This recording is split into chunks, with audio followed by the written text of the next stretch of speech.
हाँ साथियों, यहीं से हमारी संगीत चालू होती है। संगीत का नाम सुन लीजिएगा बाबूजी। माँ बाप का अत्याचार, भाई बहन का प्यार, उर्फ डाकू शंकर। तो आप लोगों के सामने यहीं से हमारा खेला स्टार्ट होता है। बाम राजा होशियार, अब आप लोगों के सामने बाबू कंसराज सिंह पधार रहे हैं।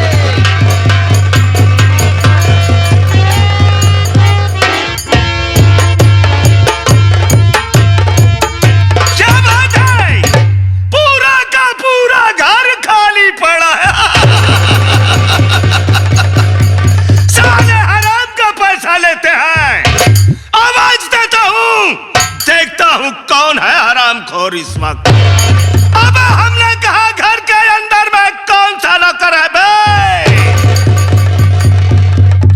वाह, इतनी हल्की फुल्की सी हमारी आवाज और उन हरामखोरों के कानों तक जू नहीं रेंग रही है। अब किसकी ड्यूटी है बे? Come on immediately.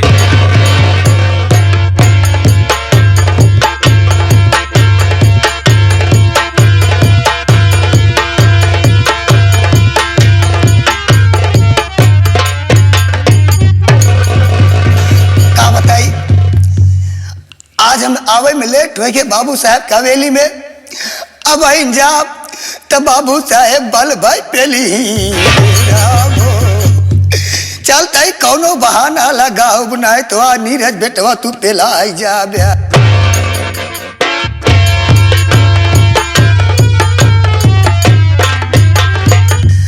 हम कहे बाबू साहब की जाई हो।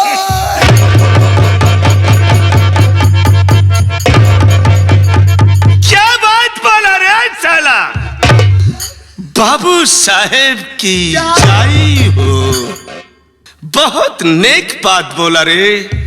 अब है बरखुरदार साले, ये कौन सा आदाब है बे तेरा? बाबू साहेब, ये आदाब ऐसा आते कि पांचों तत्व मिलन होत आप हमाओ पैदा अपना भाव होत। बाबू साहेब कागा छित जल पावन गगन समीरा, अब पांच तत्व से बना शरीरा।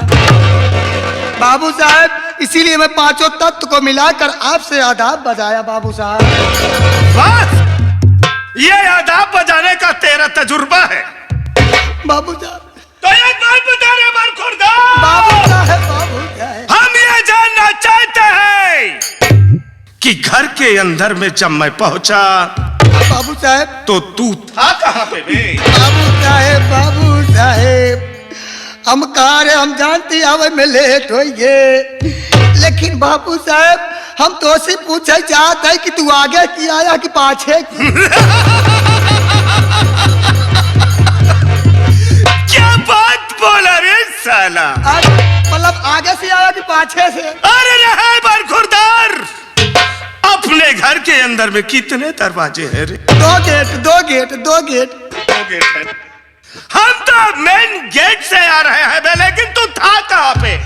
बाबू साहब हम जानत नहीं आवे में लेट भाई, लेकिन बाबू साहब हमार मजबूरी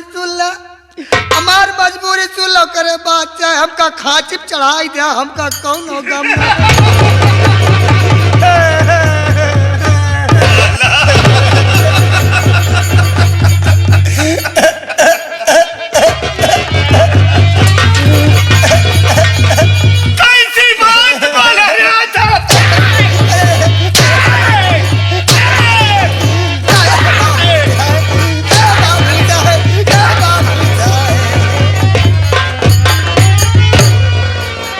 क्या रे?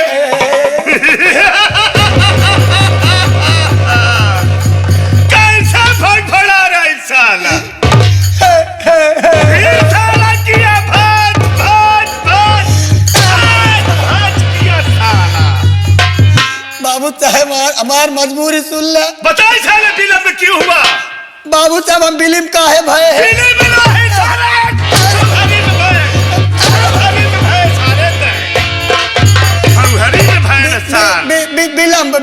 बिलम बाबू साहेब आप अच्छी तरीका से जानत कि आप हमका जल्दी देते नहीं। क्या?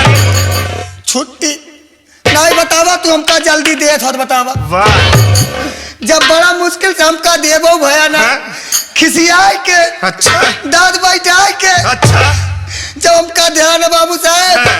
हम अपने घरे गए फिर? हमार मेहरारू खोल के बैठी रहा। अरे हे शर्मा, तोर मेहरारू का खोल के बैठी रही रे? बाबू साहब दरवाजा दरवाजा दरवाजा? तू का सोचा और कुछ खोले रहे? अबे साले ऐसी बात ही बोला रे तू।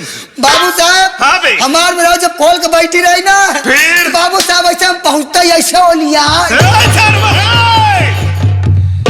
मेहरारू खोल के ओलरी रही ते मुड़ डाई को लिया गए।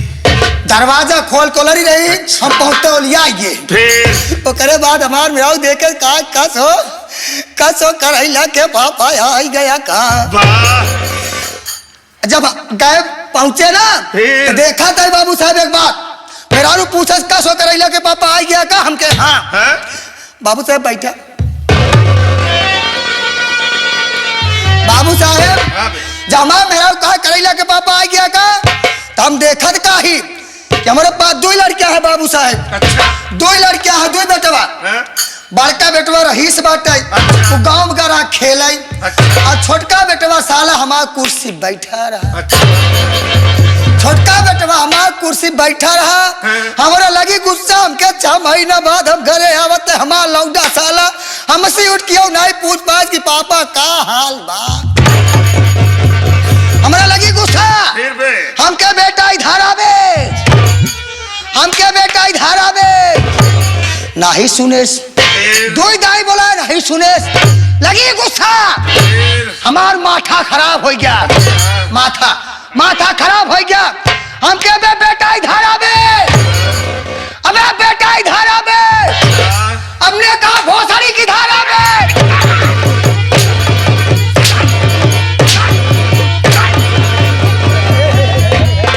एक बात कान खोल करके सुन ले रहे बरखुरदार, हमरे सामने गलत अल्फाज यूज ना करे। ना बाबू साहब ना गलत ना नहीं तो हम है कंसराज बिहारी। हाँ हम जानते हम है कंसराज बिहारी, एक बिहारी 100 पे भारी। हम जानते हैं बाबू साहब तू है लंठराज बिहारी। अरे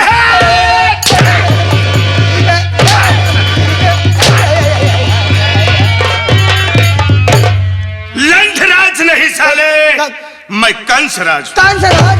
बाबू साहब वो अपने लौटा कहे अच्छा। जब अपने लौटा करिया है ना हाँ। हमार मेरा कहा दिया एक बार जान अगर ज्यादा हमारे बेटे को कुछ कहा ना अच्छा। तो आज रात में हम तोहका देव ना।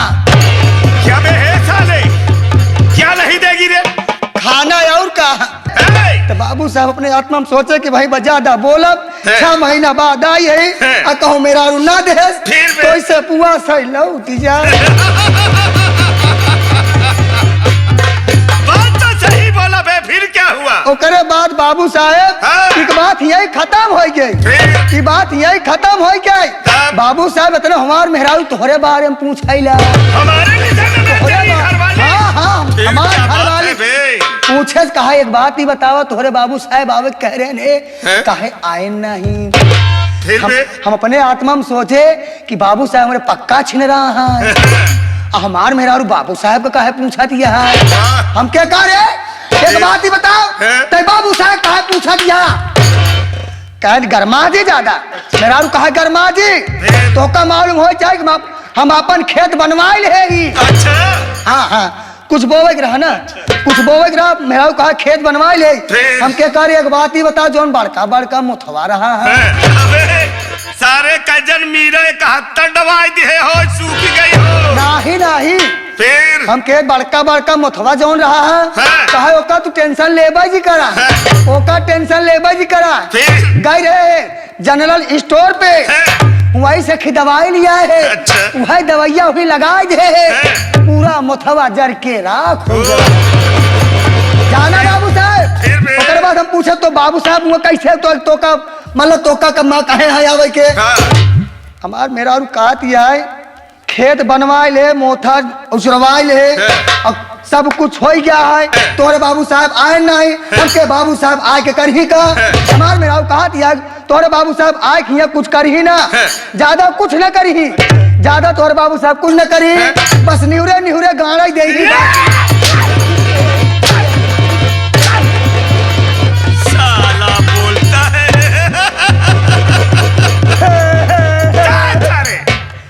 जब देखा सार भचर भचर भचर सार कर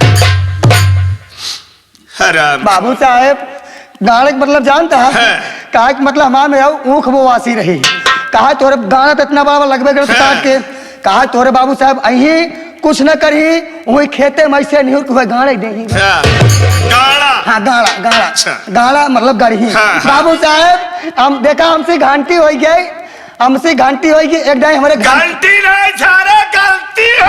गलती गलती गलती गलती होगी बाबू साहब, हाँ। तू हमारे गलती को माटी दे। माटी नहीं सरऊ माफी दे। हाँ माफी दे। हाँ। बाबू साहब एक डाई जाए दे। कहाँ जाए दे? गलती है तोहार वफादार नौकर हम तोहार बहुत करी थी, बहुत करता सेवा सेवा सेवा सारे सेवा करत करीत नहीं। हाँ। तो बाबू साहब गलती माफ कर। चल ठीक है तेरी गलती बाप, लेकिन एक शर्त है। का शर्त यह है? शर्त नहीं गंधात में सारे शर्त ये हमारी है कि आए हुए इन तमाम जनता जनार्दन बंधुओं को, माँ बहन बेटी एवं भावी कर्णधार बच्चों को प्यार से कायदे के साथ में अपना नाम और अपना पता बता देवे। बाबू साहब हमारे पुनीत शर्मा जी आई हैं। अच्छा। हाँ, गंगा कैसेट वाले वो आई हैं। अच्छा। तो नहु साहब पर नाम पता बताई देते ही। बहुत सही बाबू बता साहब दे। हमारा नाम है नीरज कुमार, ग्राम राज, तारा पोस्ट मऊ है, जिला प्रयागराज, तहसील फूलपुर। हम वही के निवासी है और तोरे खिया हम बराबर करी थी काम धंधा। बैठ जाइए। चल तूने अपना परिचय तो दे दिया रे बरखुरदार। अब बाबू साहब तू अपन इंट्रोडक्शन दे। इंट्रोडक्शन दे दे दू चाटी निकोलत रहा फिर इंट्रोडक्शन। चल बैठ जा कार्नर पर शांति के साथ में। बाबू साहब हाँ बे। कार्नर पर ठीक है, लेकिन ये शांति कहाँ है? साला शांति की बात करता है। अगर शांति नाम की अगर कोई होगी ना बे, तो साले उठाएगी खालपी, इतना टंडेगी साले, इतना टंडेगी कि औकात समझ में आ जाएगी। चल बैठ जा साले, बैठ जा। प्रेम से हम अपना परिचय स्वयं देंगे कि हम हैं कौन, कहां के रहने वाले हैं, क्या करते हैं और क्या करने जा रहे हैं।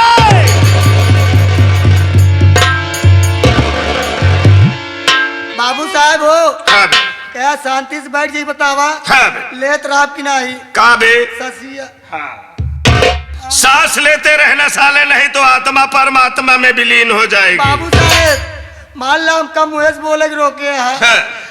कहूँ औरों से बोली थी हम। अगर कहूँ और से बोले सरौतन बंदूक का नाल डाल दे, सारे आवाज एकदम बंद। बाबू साहब वो आवाज नहीं आई, हाँ।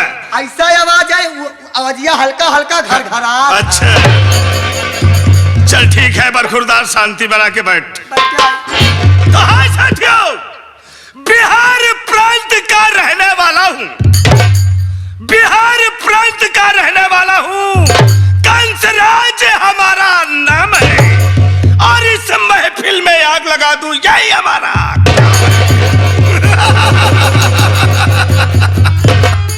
स्वर्ग से सुंदर यारो, स्वर्ग से सुंदर यारो मेरी पत्नी कमला रानी है। दोनों प्राणी मिलकर के करते धंधा मन। तो साथियों, मैं बिहार प्रांत का रहने वाला, मेरा नाम बाबू कंसराज, और हमारी धर्म पत्नी है जिनका नाम है कमलार। साथियों, मैं बिहार प्रांत से जिला बलिया आया, उत्तर प्रदेश जिला बलिया आया। बलिया जिला में आने के बाद वहां पर एक छोटा सा गांव है जिसका नाम है विनय। विनयपुर के अंदर में एक सेठ जिनका नाम था शंकर। शंकरलाल इस दुनिया के बजाय उस दुनिया में चले गए थे।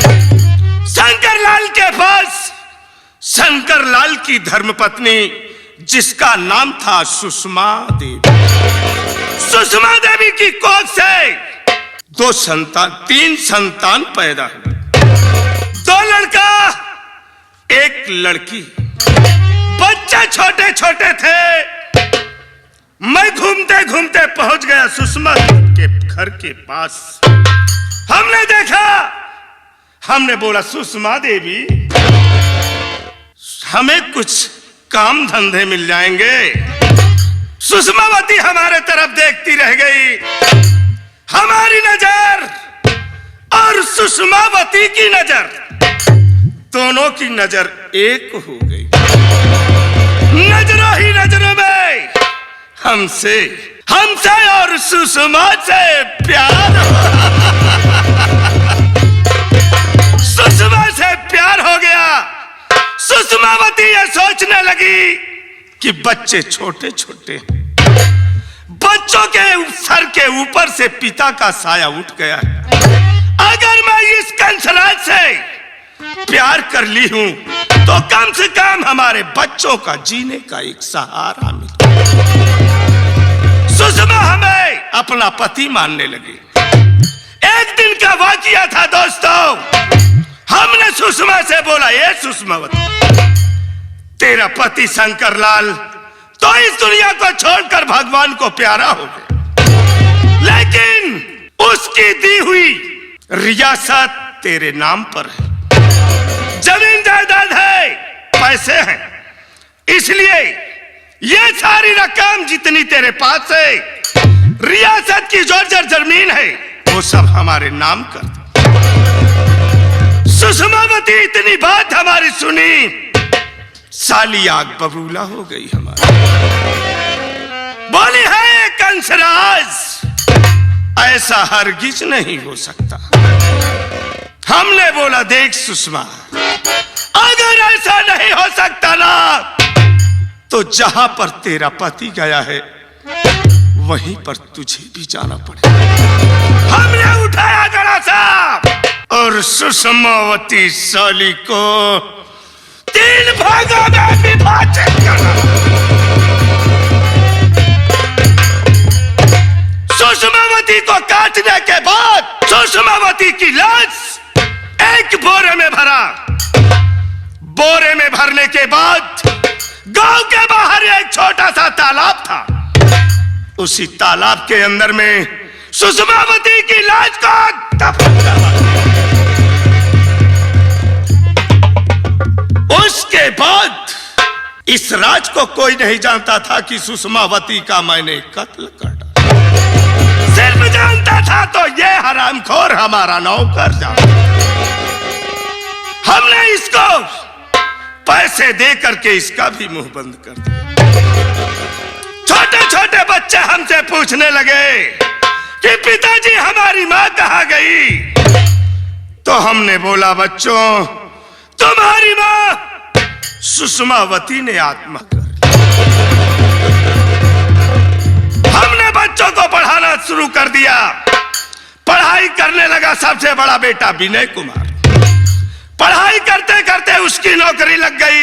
बड़ा बेटा हमारा विनय कुमार मिर्जापुर शहर के अंदर में स्टील फैक्ट्री के अंदर में मैनेजर के पद पर कार्यरत है।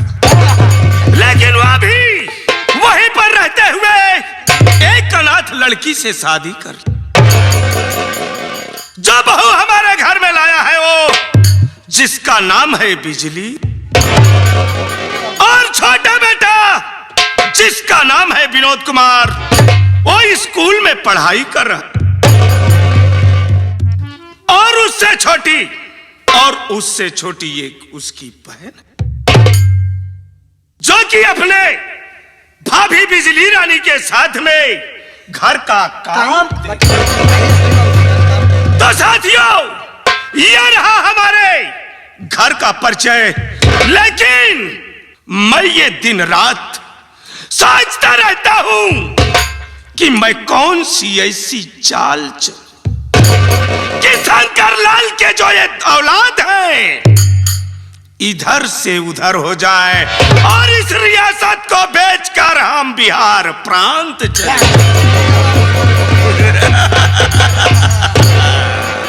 तो नीरज बाबू साहब चलते हैं, हमारी रानी, हमारी जिगर की रानी आए हाय हाय। कमला रानी हमारा इंतजार कर रही है। लेकिन चलते चलते साथियों कहना क्या है? क्या बात है बाबू साहब, कैसे?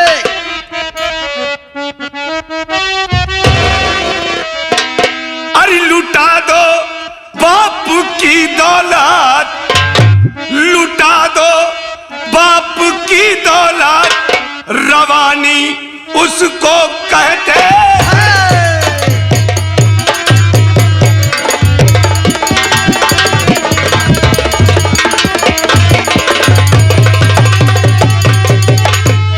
तो लुटा दो बाप की दौलत, रवानी उसको कहते हैं, और लगा दो आग पानी में। क्या बात है बाबू साहब, क्या बात है? लगा दो आग पानी में, जवानी उसको कहते हैं।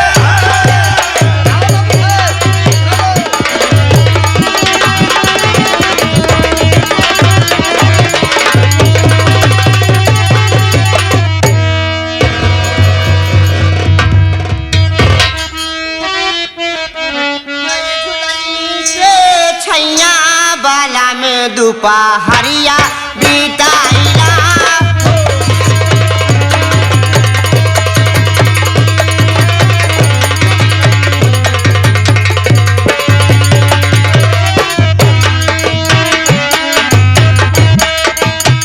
नई झुलनी के छैया बाला में दोपहरिया बिताइला हो।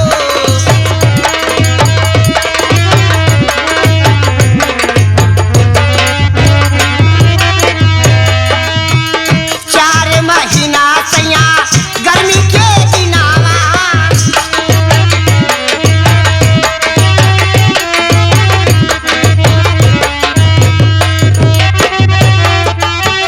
गर्मी के दिनवा बहनी, गर्मी के दिनावा,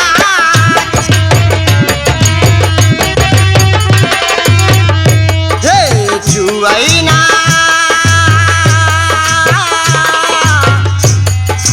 चुवैना देवई पसिनवा बाला में तनी कनिया डोलाई रे।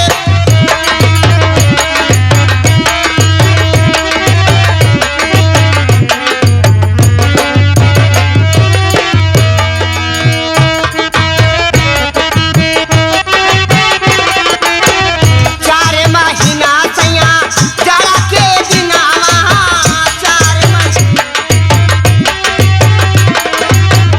चार महीना दुल्हा जाड़ा के दिनावा, चार महीना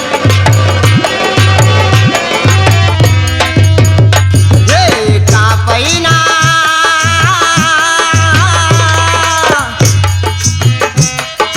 कापैना देवई बजनवा बाला मतन ओढ़नी उठाई देव हो।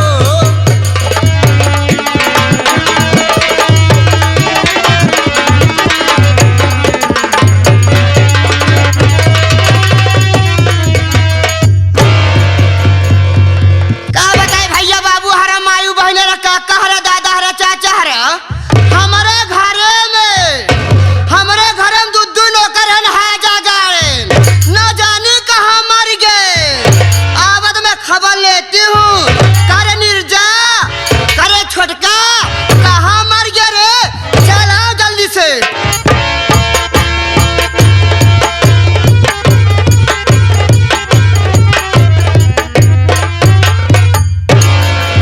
अरे हम कहे माई तोहर खुरी छुई।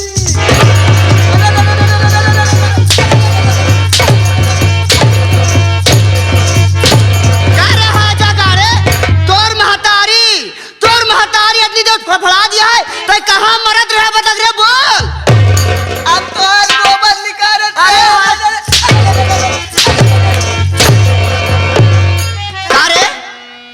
बताई क्या कहा था?